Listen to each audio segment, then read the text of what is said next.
आइए अभी आवाज देता हूँ। इसकी बारी है आयशा नवेद अहमद। आयशा नवेद अहमद अंतुले। बैरिस्टर साहब ये गाँव वाली लगता है फिर। हाँ चलो 1 2 3।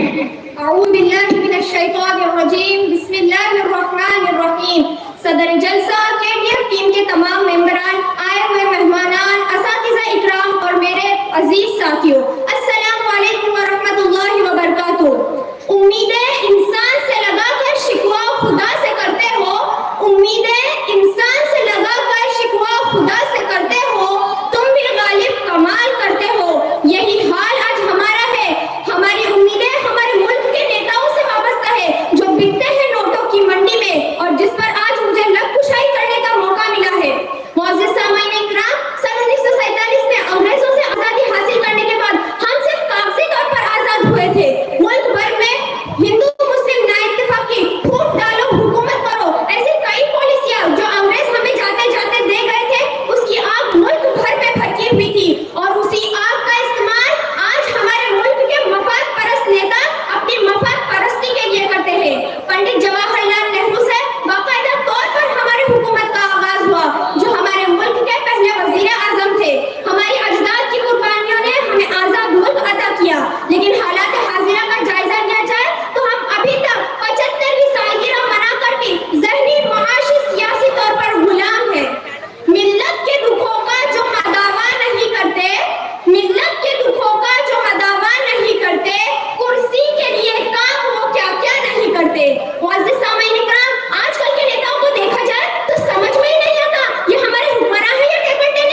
देखो ये बच्ची उस बच्ची का देखकर आ गई ना, उससे फास्ट बोलने की कोशिश की इसने भी।